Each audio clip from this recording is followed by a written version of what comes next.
اللہ کا پیغام مومنوں کے نام، اللہ کا پیغام مومنوں کے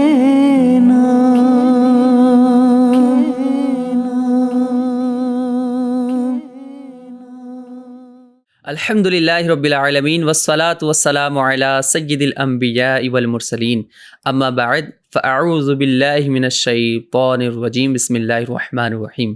الصلاة والسلام علیک یا رسول اللہ، الصلاة والسلام علیک یا حبیب اللہ، الصلاة والسلام علیک یا نبی اللہ وعلی آلک واصحابک یا نور اللہ۔ FGN چینل کے ناظرین پھر سے حاضر ہو چکے ہیں اپنے پروگرام کو لے کر، جس کا نام ہے اے ایمان والو۔ جیسے کہ آپ کو معلوم ہے، ہمارے اس سلسلے میں ایک ٹاپک ہوتا ہے جس کے بارے میں آپ کو بڑی پیاری پیاری باتیں بیان کی جاتی ہیں۔ الحمدللہ ہمارا جو پچھلا ایپیسوڈ تھا اس کا ٹاپک تھا نماز اور صبر سے مدد چاہنے کا حکم۔ آج بھی ہمارے اس سلسلے میں بڑا ہی شاندار ٹاپک ہے۔ جی ہاں، آج کا جو ہمارا ٹاپک ہے وہ ہے قرآن پاک کی عظمت و شان۔ انشاءاللہ قرآن کریم کی کیا فضیلتیں ہیں، اس کو پڑھنے کی ہمیں کیا کیا برکتیں ملتی ہیں، اسلام قرآن پاک کی پیروی کا حکم ہمیں کیا دیتا ہے، انشاءاللہ الکریم جاننے کی سعادت حاصل کریں گے۔ آئیے برکتاً درود پاک کی فضیلت کو شامل کر لیتے ہیں۔ نبی کریم رؤوف الرحیم صلی اللہ علیہ وسلم ارشاد فرماتے ہیں، جس نے مجھ پر 10 مرتبہ درود پاک پڑھا، اللہ کریم اس پر 100 رحمتیں نازل فرماتا ہے۔ سبحان اللہ۔ بے شمار درود پاک کی فضیلتیں ہیں، برکتیں ہیں، رحمتیں ہیں۔ نیت کر لیں کہ انشاءاللہ الکریم نبی پاک صلی اللہ علیہ وسلم کی مقدس ذات پر کثرت کے ساتھ درود پاک پڑھا کریں گے۔ صلو علی الحبیب صلی اللہ علی محمد صلی اللہ علیہ وسلم۔ ناظرین، ٹاپک ہے قرآن کریم کی عظمت و شان۔ قرآن کریم کی فضیلت کی اگر ہم بات کریں تو قرآن کریم وہ کتاب ہے جو تمام کتابوں سے افضل ہے۔ جی ہاں، قرآن کریم کو پڑھنا بھی ثواب، دیکھنا بھی ثواب اور چھونا بھی ثواب ہے۔ ناظرین، قرآن کریم تمام جہانوں کے حقیقی رب کا نازل کردہ کلام ہے، جس نے اسے اپنی مبارک ہستی نبی آخر الزماں محمد مصطفیٰ صلی اللہ علیہ وسلم پر نازل فرمایا۔ یہ کثیر خیر والا اور کثیر نفع والا اور کثیر برکت والا ہے۔ جس کام پر اس کی آیت پڑھ دی جائے اس میں برکت شامل ہو جائے۔ سب سے بڑھ کر اس کی تعلیمات اور ہدایت برکت والی ہے۔ یہ انسانی ہدایت کے لیے تمام ضروری چیزوں کے بیان اور بطور خاص مؤمنین کے لیے ہدایت اور رحمت پر مشتمل کتاب ہے۔ ناظرین، قرآن کریم کی ایک آیت میں آپ کو سناتا ہوں۔ پارہ 8 سورہ اعراف کی آیت نمبر 52 میں اللہ پاک ارشاد فرماتا ہے، ترجمہ: اور بے شک ہم نے ان کے پاس ایک کتاب لائے جسے ہم نے ایک عظیم علم کی بنا پر بڑی تفصیل سے بیان کیا، ایمان لانے والوں کے لیے ہدایت اور رحمت ہے۔ الحمدللہ قرآن کریم ایمان والوں کے لیے ہدایت بھی ہے اور رحمت بھی ہے۔ ناظرین، قرآن کریم یہ وہ کتاب ہے جو اول سے لے کر آخر تک حسن و خوبی میں ایک جیسی بار بار پڑھی جانے والی اور دلوں میں اتر جانے والی انتہائی اثر آفرین کتاب ہے۔ قرآن کریم کی ایک آیت میں آپ کو سناتا ہوں، انشاءاللہ آپ کا دل جھوم جائے گا۔ اللہ پاک سورہ زمر کی آیت نمبر 23 میں ارشاد فرماتا ہے، ترجمہ: اللہ پاک نے سب سے اچھی کتاب اتاری کہ ساری ایک جیسی ہے، بار بار دہرائی جاتی ہے۔ اس سے ان لوگوں کے بدن پر بال کھڑے ہو جاتے ہیں جو اپنے رب سے ڈرتے ہیں، پھر ان کی کھالیں اور دل اللہ کی یاد کی طرف نرم پڑ جاتے ہیں۔ یہ اللہ کی ہدایت ہے، وہ جسے چاہتا ہے اس کے ذریعے ہدایت دیتا ہے، اور جسے اللہ گمراہ کرے کوئی راہ دکھانے والا نہیں۔ ناظرین، قرآن کریم کی بے شمار برکتیں ہیں، بے شمار فضیلتیں ہیں۔ جہاں قرآن کریم لوگوں کے لیے ہدایت ہے، وہیں اگر اللہ پاک ایک انسان کی خطا کی بنا پر، اس کی غلطی کی بنا پر اسے گمراہ کر دے تو اس کو کوئی راہ دکھانے والا نہیں۔ ناظرین، قرآن کریم جہاں نیک لوگوں کے لیے بشارت ہے، جہاں رہنما ہیں، وہیں منکرین کے لیے وعید بھی ہے۔ قرآن کریم کی بڑی ہی مشہور آیت میں آپ کو سناتا ہوں۔ اللہ پاک فرماتا ہے، ترجمہ: بے شک یہ قرآن وہ راہ دکھاتا ہے جو سب سے سیدھی ہے، اور نیک اعمال کرنے والوں مومنین کو خوشخبری دیتا ہے کہ ان کے لیے بہت بڑا ثواب ہے، اور یہ کہ جو آخرت پر ایمان نہیں لاتے ہم ان کے لیے دردناک عذاب تیار کر رکھا ہے۔ اللہ اکبر۔ ناظرین، جہاں قرآن پاک پر عمل کرنے کے بعد انسان کو بہت بڑی خوشخبری سنائی جاتی ہے، وہیں جو آخرت پہ ایمان نہیں لاتے، جو قرآن پر ایمان نہیں لاتے، ان کے لیے دردناک عذاب ہے۔ اللہ کریم ہمیں قرآن پاک پر عمل کرنے کی بھی توفیق عطا فرمائے، اس کی تعلیمات پر سیکھ کر ہمیں دوسروں تک پہنچانے کی بھی توفیق عطا فرمائے۔ ناظرین، قرآن کریم کی جہاں ہم نے فضیلت سنی، آئیے میں آپ کو بتاتا ہوں کہ اسلام قرآن پاک کی پیروی کا ہمیں کیا حکم دیتا ہے۔ اللہ پاک قرآن پاک میں جہاں مومنین کے لیے خوشخبریاں سنا رہا ہے، وہیں قرآن پاک کی پیروی کا بھی ہمیں حکم دیتا ہے۔ ناظرین، قرآن کریم میں مختلف مقامات پر مختلف انداز سے قرآن کریم کی اتباع اور پیروی کرنے کا حکم دیا گیا ہے۔ چنانچہ اللہ پاک قرآن پاک میں پارہ 8 سورہ اعراف کی آیت نمبر 3 میں ارشاد فرماتا ہے، ترجمہ: اے لوگو، تمہارے رب کی جانب سے تمہاری طرف جو نازل کیا گیا اس کی پیروی کرو اور اسے چھوڑ کر اور حاکموں کے پیچھے نہ جاؤ، تم بہت ہی کم سمجھتے ہو۔ ناظرین، اس آیت مبارکہ سے ہمیں کیا سیکھنے کو ملتا ہے کہ آج کا جو ہمارا دور ہے بہت نازک ہے۔ قرآن کریم تو ہے ہمارے گھر پر ہم پڑھتے نہیں۔ برکت کے لیے دکان میں رکھا ہے، برکت کے لیے گھر پر رکھا ہے، مگر ہم پڑھتے نہیں۔ ناظرین، کیا قرآن پاک صرف رکھنے کے لیے ہے؟ بالکل رکھنا چاہیے، برکتیں ہمیں ملتی ہیں، پر ساتھ ساتھ اس کو ہمیں پڑھنا بھی ہے، اس کو سمجھنا بھی ہے۔ جو احکامات، جو باتیں قرآن کریم کے اندر وارد ہوئیں، ہمارے لیے جو احکامات آئے ہیں، اس پر ہمیں عمل بھی کرنا ہے۔ نیت کر لیں کہ انشاءاللہ الکریم قرآن کریم گھر پر رکھیں گے، پر ساتھ ساتھ اس کو پڑھیں گے بھی اور سمجھیں گے بھی۔ اللہ کریم ہمیں خوب خوب قرآن پاک کی تلاوت کرنے کی توفیق عطا فرمائے۔ ناظرین، قرآن کریم کی ایک آیت اور میں آپ کو سناتا ہوں۔ پارہ 8 سورہ انعام کی آیت نمبر 155 میں اللہ پاک ارشاد فرماتا ہے، ترجمہ: اور یہ برکت والی کتاب ہے جسے ہم نے نازل کیا ہے، تو تم اس کی پیروی کرو اور پرہیزگار بنو تاکہ تم پر رحم کیا جائے۔ سبحان اللہ، پرہیزگار بھی بننا ہے، پیروی بھی کرنی ہے، اللہ پاک ہم پر رحم فرمائے گا۔ تفسیر صراط الجنان میں ہے، اس سے معلوم ہوا کہ امت پر قرآن مجید کا ایک حق یہ ہے کہ وہ اس مبارک کتاب کی پیروی کریں اور اس کے احکام کی خلاف ورزی کرنے سے بچیں۔ افسوس، فی زمانہ قرآن کریم پر عمل کے اعتبار سے مسلمانوں کا حال انتہائی برا ہے۔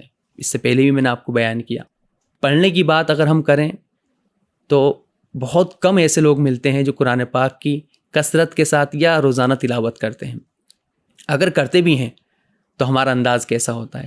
اگر کوئی ہمارا ٹیسٹ لے تو ہم ہو سکتا ہے کہ ہم فیل ہو جائیں۔ اگر ہم قرآن کریم کے علاوہ کوئی اور دنیاوی کام کی ہم بات کریں تو ہم کرنے سے پہلے اس کو سیکھتے ہیں، لوگوں کو باقاعدہ پیسے دیتے ہیں کہ بھائی ہمیں یہ کام سکھا دیں۔ اگر ہم قرآن کریم کی بات کریں تو قرآن کریم کے لیے ہم پیسے نہیں دیتے۔ اور آپ کے لیے تو یہ خوشخبری ہے کہ الحمدللہ دعوت اسلامی میں قرآن کریم فری پڑھایا جاتا ہے، بلکہ دعوت دی جاتی ہے کہ آئیں قرآن کریم ہم آپ کو سکھائیں گے، پڑھائیں گے۔ اس کے باوجود بھی ہم وقت نہیں دیتے۔ دنیاوی کام کی اگر ہم بات کریں تو وہاں پیسے دے کر وقت دے رہے ہوتے ہیں، اور یہاں فری میں ہمیں بلایا جا رہا ہے، اس کے بعد بھی ہم نہیں آتے۔ سوچیں کہیں ایسا تو نہیں کہ یہ جو نعمت ہے اللہ کی طرف سے ہم سے چھینی جا رہی ہے۔ اللہ نہ کرے کہ ہم سے یہ پیاری پیاری نعمت چھینی جائے۔ اللہ پاک سے توفیق کی دعا کریں کہ اللہ پاک ہمیں قرآن پاک صحیح طریقے سے پڑھنے کی توفیق عطا فرمائے۔ الحمدللہ دعوت اسلامی میں جہاں بچوں کو فی سبیل اللہ پڑھایا جاتا ہے، وہاں بڑوں کو بھی قرآن پاک کی تعلیم دی جاتی ہے۔ تو آپ سے میں ریکویسٹ کروں گا آپ ضرور جائیں اور قرآن پاک کی تلاوت کرنا سیکھیں اور اس پر عمل کرنے کی بھی کوشش کیا کریں۔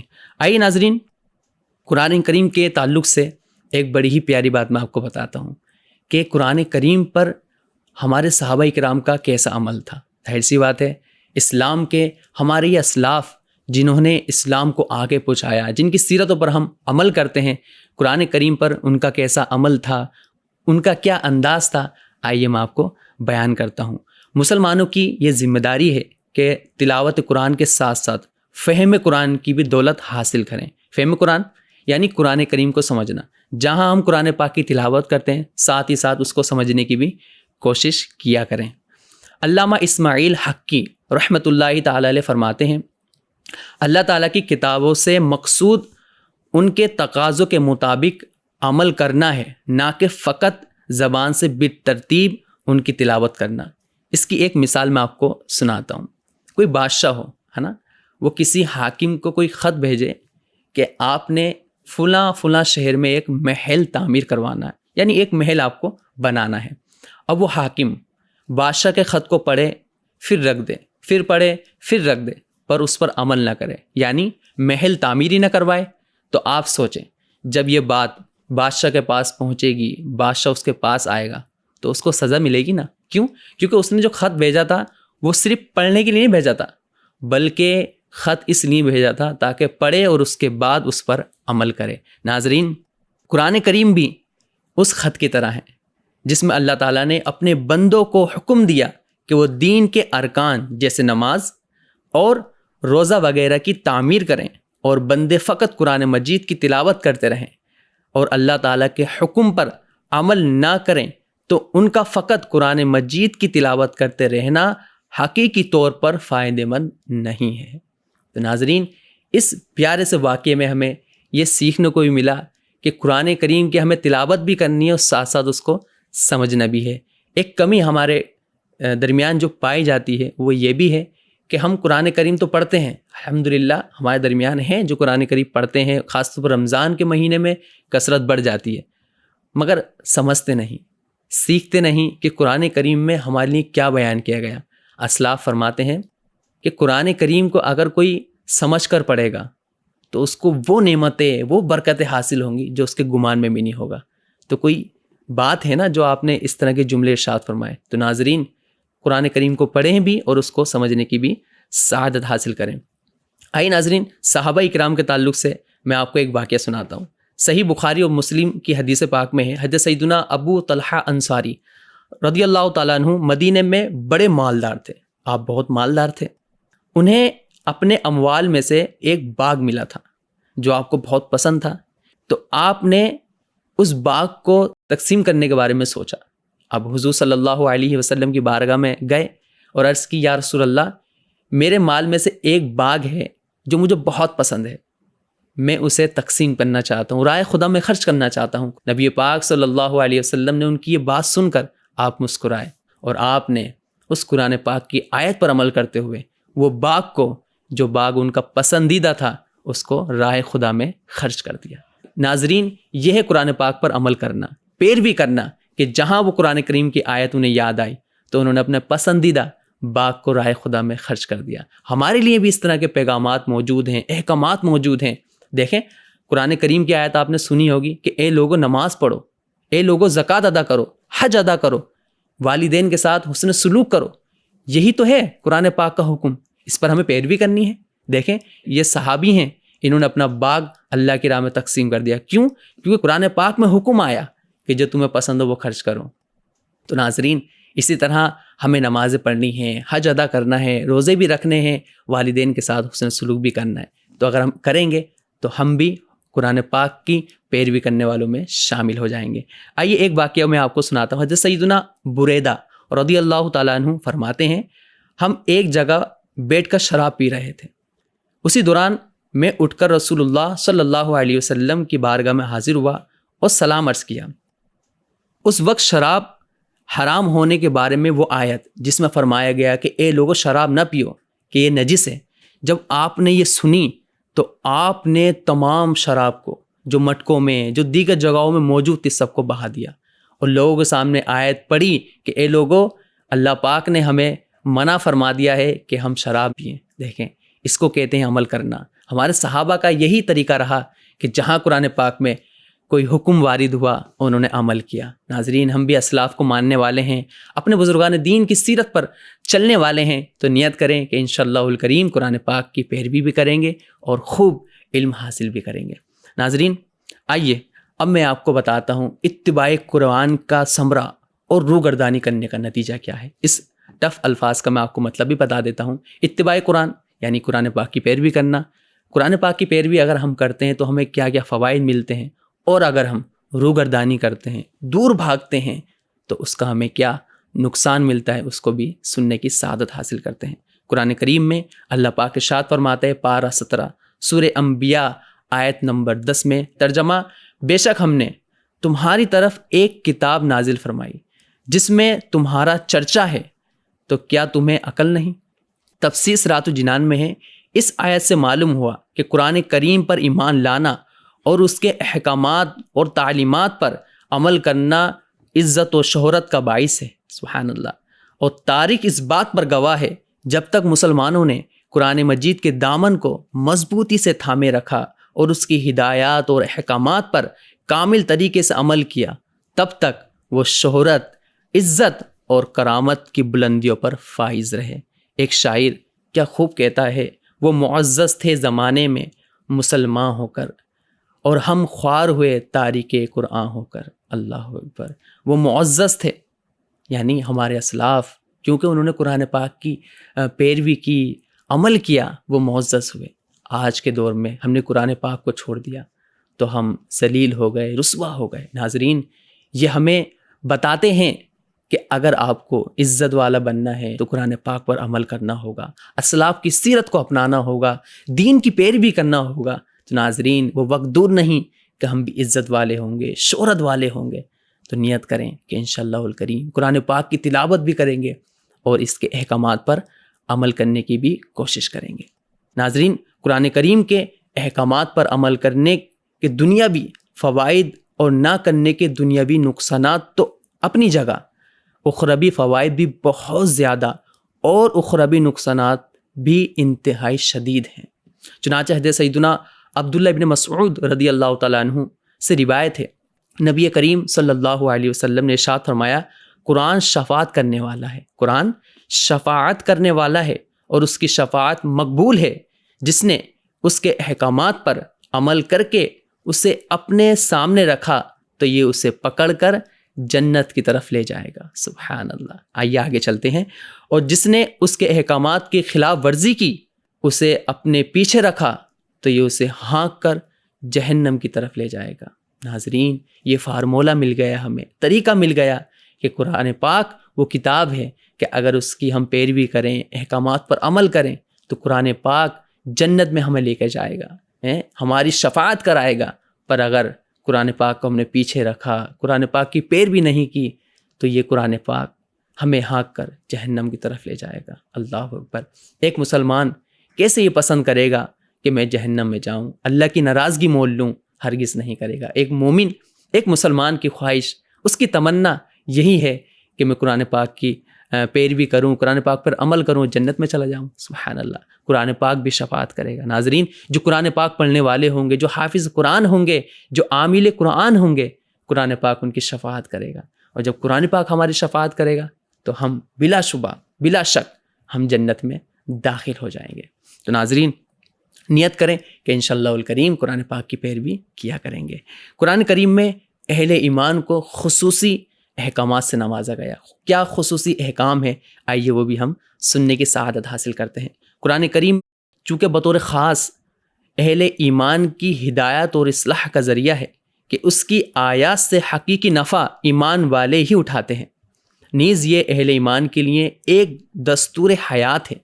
اس لیے اللہ تعالیٰ نے قرآن پاک میں مسلمانوں کو یا ایھا الذین آمنو کے حسین انداز سے مخاطب کر کے خصوصی احکامات سے نوازا ہے۔ ناظرین، قرآن کریم میں مومنین کے لیے ہدایت بھی ہے، رحمت بھی ہے، برکتیں بھی ہیں۔ پیچھے میں نے آپ کو بیان کیا کہ قرآن کریم وہ کتاب ہے جس کا پڑھنا بھی ثواب ہے، جس کا چھونا بھی ثواب ہے اور جس کا دیکھنا بھی ثواب ہے۔ ناظرین، ایک بزرگ کا واقعہ مجھے یاد آ گیا۔ ابو عبد الرحمن سلمی رحمۃ اللہ تعالیٰ علیہ فرماتے ہیں کہ میں مسجد میں قرآن پاک پڑھایا کرتا تھا، بس میری زندگی وہی تھی۔ ایک صاحب ان کی بارگاہ میں حاضر ہوئے، عرض کرنے لگے، یا سیدی، آپ مسجد میں ہی بیٹھے رہتے ہیں؟ تو آپ نے وہ حدیث پاک سنائی کہ تم میں بہتر وہ ہے جو قرآن پاک سیکھے اور دوسروں کو سکھائے۔ ناظرین، یہ ہمارے بزرگان دین کے عمل رہے ہیں کہ انہوں نے قرآن پاک کو اتنی اہمیت دی کہ قرآن پاک پڑھانے کے لیے مسجد میں بیٹھے ہیں۔ صرف وہی کام ہے، قرآن پاک پڑھانا ہے اور خود بھی پڑھنا ہے۔ سیکھنا بھی ہے اور دوسروں کو سکھانا بھی ہے۔ تو ناظرین، آپ بھی نیت کریں کہ ہم بھی انشاءاللہ الکریم قرآن پاک کی خوب تلاوت کیا کریں گے، اس کی برکتیں لوٹیں گے، اس کی فضیلتوں کو حاصل کریں گے، اور خاص طور پر جو قرآن پاک کے اندر ہمارے لیے احکامات نازل ہوئے، خاص طور پر نماز، روزہ۔ اے لوگو روزہ رکھو، ہم روزہ رکھتے ہیں، الحمدللہ ہم بھی عمل کرتے ہیں، پر کچھ چیزیں ایسی ہیں جو ہم چھوڑ دیتے ہیں نادانی میں یا علم نہ ہونے کی وجہ سے۔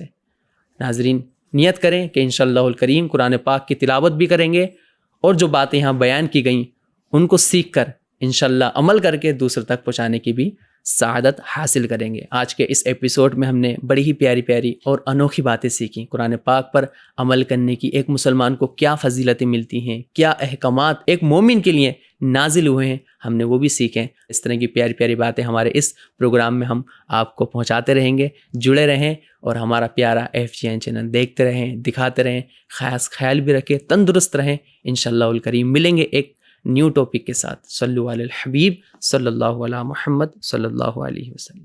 اللہ کا پیغام